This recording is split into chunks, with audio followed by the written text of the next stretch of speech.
afternoon, everyone, and welcome to Topic Time with Harrison Young. This is actually the last episode. Yeah, cross next and last, and you get next. Next to last episode of June of 2026. Tomorrow's my final show of the first half of 2026. The second half is hotter than ever, heating up, and I have an awesome guest today. He's another filmmaker in the Atlanta area. His name is Richard Tanner. We got a little clip of his one of his latest projects halfway through the show we're going to watch called Screw Year's Eve. Love that title. The trailer is pretty funny too. But before I get there, I've got to read these incredible underwriters, and then we will commence per usual. So we have the Cornerstone Barbershop in Pembroke. We have Equestrians Anonymous right here in Carver, right down the road on Route 58. Quality used tax, saddles, equipment, show clothing, essentials, and gifts for the horse, hound, and human. We have the Riverside Cafe in Wareham, open 6 days a week, all except Wednesday, 7 a.m. to 1 p.m. They make the best breakfast from Boston to the Cape, and they have DoorDash delivery. We have Tom Auto in Middleborough. We have Salon Giovanni in Marshfield. We have RW Carpet and Flooring in Norton, covering floors for 50 years.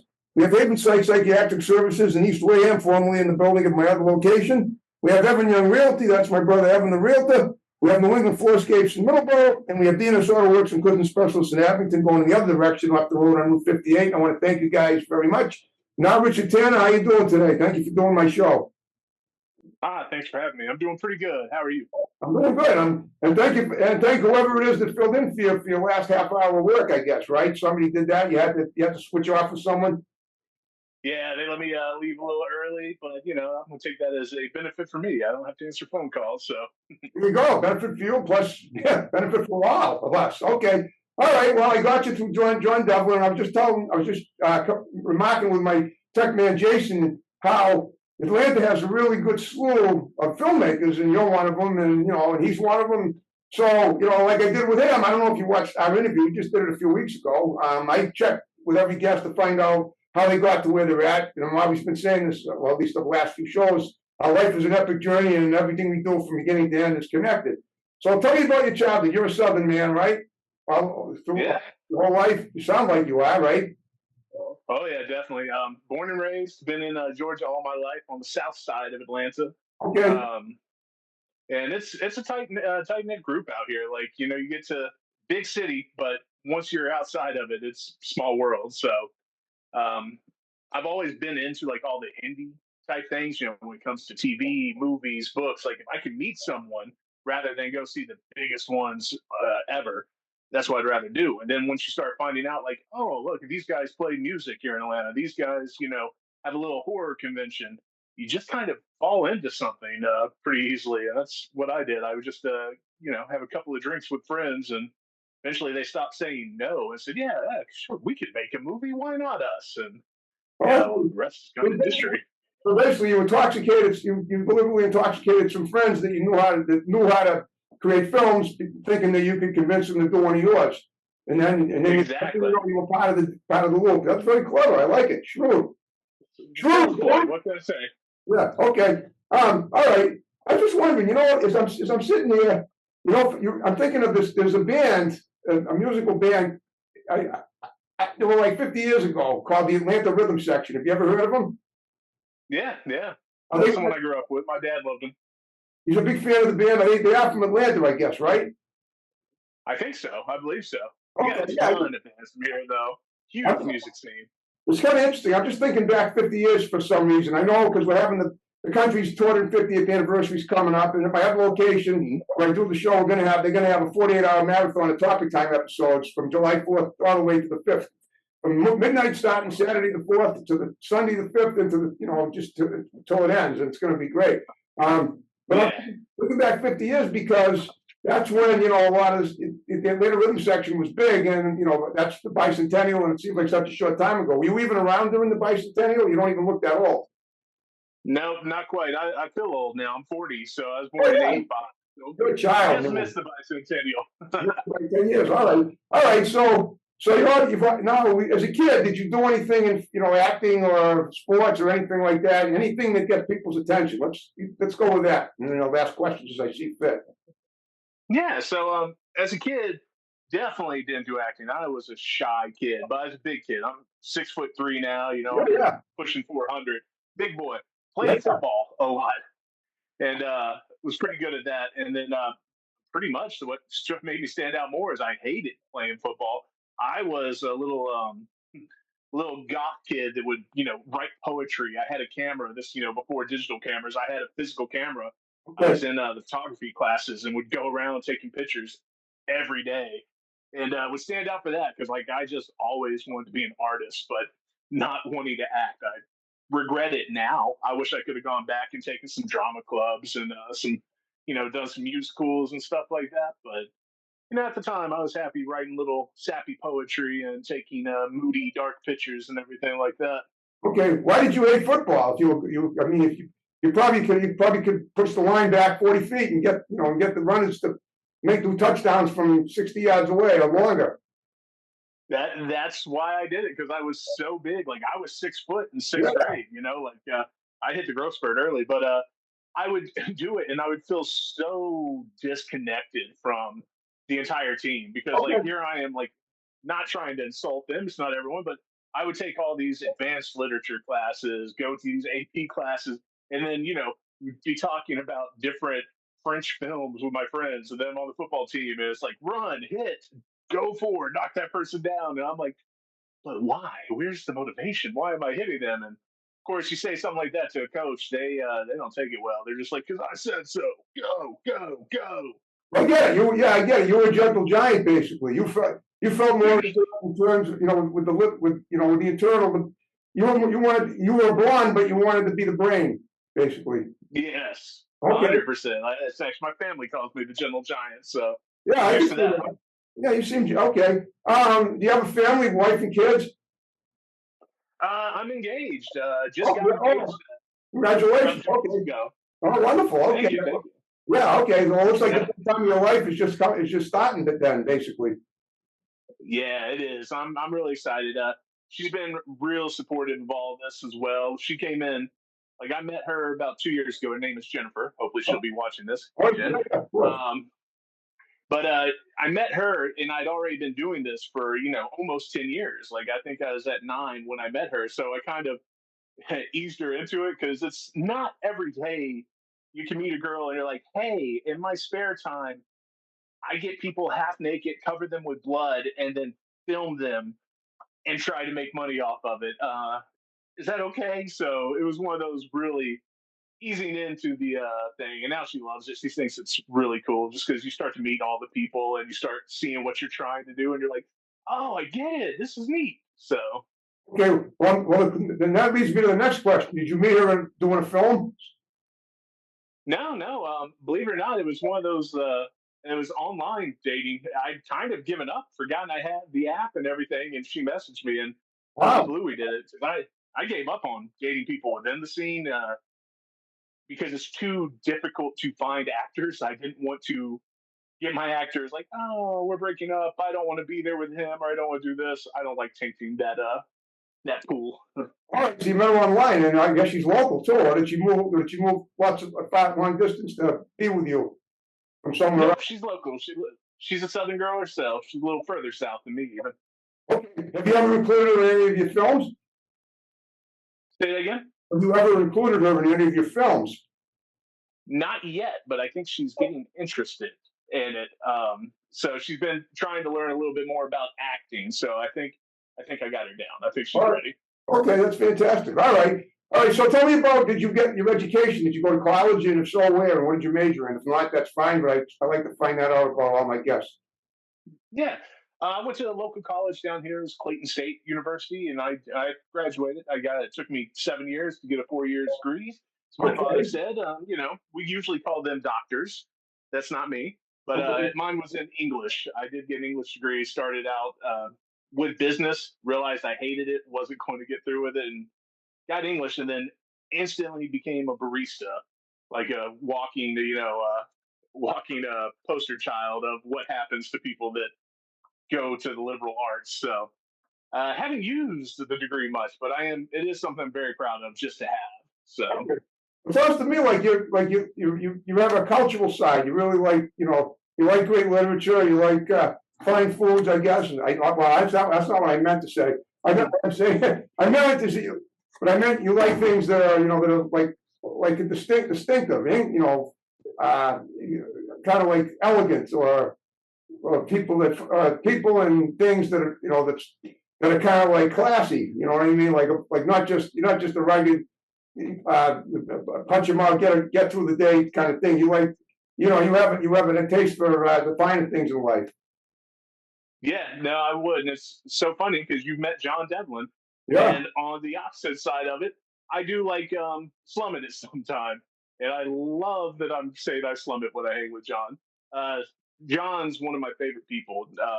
But me and him both, like, he'll get into all these really existentialist, French noir films and all this stuff. But then me and him will sit there and watch the cheesiest, worst made on VHS '80s film, and Okay. absolutely adore it. So it's a little bit of both. Like, yeah, I love the finer things, but I'm also okay, hitting up McDonald's and having a Big Mac. And on that note, we're gonna watch the trailer for Screw Year's Eve, and we'll be right back to discuss it and continue the interview.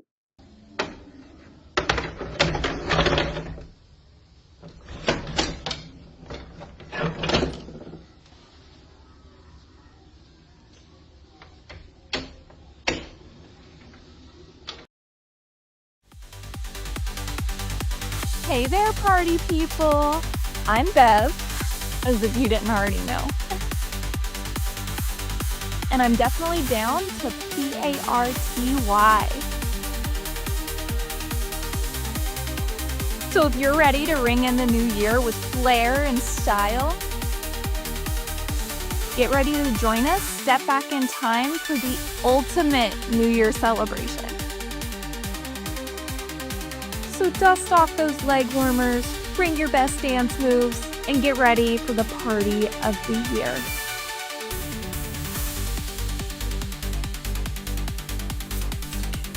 This New Year's is gonna be killer.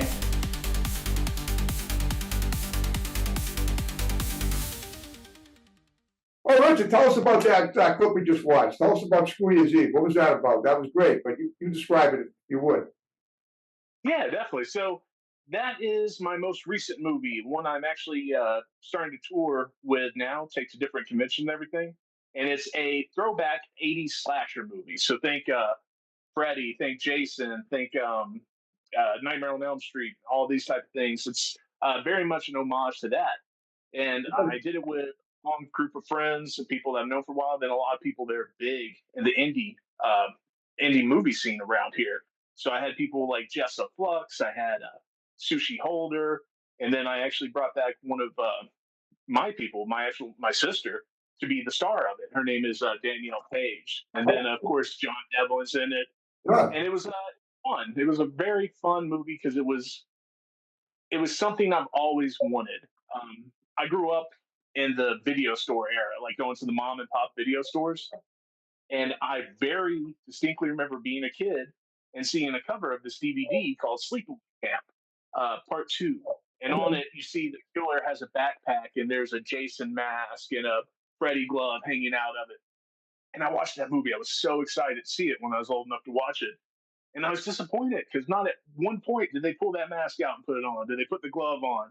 And in this movie, I said, hey, we need to rectify this, man. So every time we have, a dumb teen die or someone get off in the film, we do from an '80s movie, and we'll throw the killer with a mask on, and then have the same type of special effects they were doing, or at least the best we could do to that equivalent. So it was really me just trying to fix some problems I had when I was growing up. I was like, I wanted this, and now I can have it. So Okay. All right. How coordinated are you with John with projects? I mean, let me ask you this. Let's compare and contrast you and John. He likes horror films.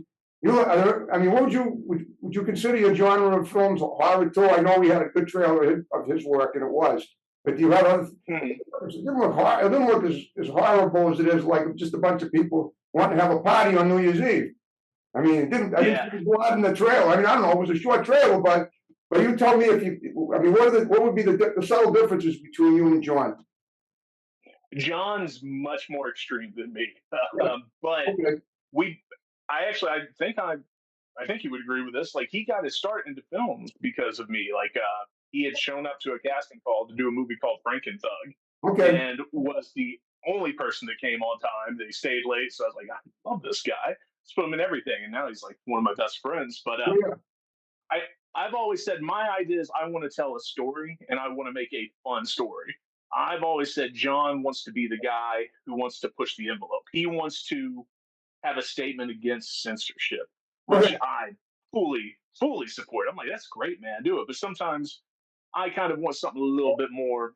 I don't want to say lighthearted, but I don't feel the need to go that way as much. Like if I could make a movie that was PG-13, not that I have, but if I could, I would. I don't think he would ever do that. I think he would be like, no, we need to make this more hardcore. And Yeah, yeah. I Okay. sometimes like get a little nostalgic with it. Yeah. I kind of got that about the when I saw the excuse me when I saw the trailer. I sort of got that about the song that one that was definitely that stood out big time between the difference between you and John. All right. Well, do you do anything? Do you do anything else in entertainment? Do you play music? I know you said you did sports. What about do you play an instrument? Sing? Did you ever? I do sing and play guitar, but not professionally. Like for myself, on the porch. If I'm drunk one night, I might pull out the guitar and strum a little bit. Okay. I'm a writer, though. That's the other thing. I did at least do some writing Okay. with my degree. So I've written one book called Suburban Legends, and then I've done countless, little magazine and online publications and everything. Did a lot of reviews back in the day. Tell me a little about Suburban Legends. Excuse me, boy, without giving too much away. I like the title. It sounds like sort of like a documentary. Yeah, sort of is. I made this story called Suburban Legends, and it's an anthology Okay. of little tied together tales about a fictionalized version of the town I live in called Hampton. So it's you could see it as the same streets, the same parks, but then all of a sudden there's a monster in the woods that takes stray pets, and there's a video game in the gas station that possesses people. So it was just almost kind of like if you think back to Twilight Zone and Outer Limits, but they're all tied together just by Right. this town. And it was me wanting to explore that just because I'm here so often. And the town's a very strange place to me because it's so close to Atlanta, yet when you get here, you feel like you're kind of out in the boonies and you see people that have been here since they were born. And then, the town shuts down at like 9 o'clock, like there's nothing open. And I'd be the only person walking around these really, pristine streets, like, Coca Cola signs on the old Main Street and stuff. So I just felt it needed a little horror twist. I love that. I mean, yeah, you got like you turn it into your own little dreamscape. Exactly. I took it from like Stephen King has Derry, Maine. Everything he did was in Maine. I was like, I can do that. The South is good. We have stuff that's scary. That's right. Maybe a little too scary Quiet until sometimes. yeah. I mean, Stephen King takes quiet stuff and he makes it noisy in a scary way. Mhm. Okay. Now these books that you write, have you converted them into films, or are you planning to at some point? Yes. I have an idea. It's not taken fruition yet, but again, John has jumped on. I want to get different independent filmmakers to each take one of the stories. I think it's 13 in this book, and I want them all to do a different story and then tie them together and just have this like maybe more of a YouTube series or something like that than a movie. Yeah. Yeah. Because movies are dying a little bit anymore, but YouTube seems to be thriving. So that's been kind of the plan on that one. Okay. And all the films that you've done so far, have you written the scripts for all of them, or have you by yourself, or have you had help, or how does that go? How did that go? I've actually had some help on a few of them. Started out, it was all me. I liked writing them, but then enough other people were telling me they wanted to try writing. So I was like, sure, let's do this. I'll make it go quicker than waiting for me to finish. So the last one was actually written by Sean Donahue, who lives in Florida. Okay. He has a company called Gator Blade All and right. does a lot exploitative flicks, kind of like me and John do. And it was match made in heaven for us to do this together. Like it really did work out. So written with him, and then a couple of other guys that lost contact with mostly, but a couple other dudes that I've written with as well over the years. Okay. Now tell me about have you ever brought your films to festivals, and if so, where? Oh yeah, lots of festivals. You got to. It's the only way to get seen anymore. So we did a lot of Days of the Dead horror convention. That's a national one. They do Indianapolis. They do Atlanta, of course. Yep. We've done Mad Monster, Crimson Screen, and anything that will allow us there. Pretty much, Spooky Empire was another big one we've done. So Okay, and when it comes to setting up auditions for your actors, how does that go? What do you have venues where you do that? When you reach out to people online or what? Well, how do you do that? online a lot. Like I said, Atlanta's a close knit group. I know. You get to know one person, you get to know everyone. You start putting things online, everyone shares you, and you get it. Um, when we started, that's what we did a lot. Like we would just do these huge casting calls and have people show up, like online mostly. Like we would never get a venue. But now that I've gotten to where I'm at, a lot of the times, like I'm either seeking out specific people or I'm looking for people that are reliable. So, like I said, John, the first time he shows up was as a 2-minute character in the background, didn't even have a line, but because he was so reliable, I put him in everything. I was like, hey, you're there. That's 90% of it. Half the people you get at the indie level, because you're not paying much, they'll just decide not to show up the day of. So talent doesn't become nearly as important as reliability. And then now that I say that, John is also very talented. I would like to stress that. You guys are the modern day Stanley and Livingston, obviously. Yeah, exactly. I like to think Abbott and Costello just get a little bit bigger. Okay. Well, on that note, we're in the final 5 minutes of the show. It went by fast. I hope you had fun talking to me. I hope I asked good questions. Yeah, it's been great. I've been loving it. Okay, so here's what I want you to do in the remaining time is what I ask all the guests. So give shouts out to some people that are going to see the show. Your fiance, obviously, parents if they're around. Mm-hmm. Anybody that you can think of, just condense them, and then we'll and John, of course, and then wrap it up with my snap and the way we began it. So go ahead. Awesome. Yeah, let's give a shout out to Danielle Page for one, my sister, who's helped me start this company. Nick Utam, he's one of my tech guys who does everything I do. John Devlin, of course. Dan Beck, he's another one of my tech guys. He's actually in Augusta with Eric Poe. They're part of Wages of Sin. Shout out to everyone that was in Screw Year's Eve. They're going to be hearing a lot from me this year because we got some big news that I can't share quite yet. All right. It's coming. Okay. And then also, a lot of love to my beautiful fiance, Jennifer, and hello to my parents. So that's pretty good for me, man. I know. And if you had a good time with me and if you can think of any of these people that haven't done my show, you think they might be good guests for me, you have my digits. You give them just like just like John gave them to you. Feel free to give my digits to anybody that you think might be a great guest for me. You can have them contact me, text me, and we'll set it up, an interview. Can do. I've got a couple people in mind already. So I love that. I love how it's playing out like wildfire. I'm getting more guests from word of mouth from previous guests than ever before. Not to mention, I have a wonderful publicist out in LA who's been getting me some awesome guests too. All right, a couple of last questions. First of all, is there anything coming up on the horizon that you want to mention before we wrap the show up? I just want to make sure we cover everything. If not, that's fine, but I ask every guest that. Yeah, no, we got a convention I won't be going to, but John will be there, and then the rest of my team will be there, called FrankenCon in Tennessee.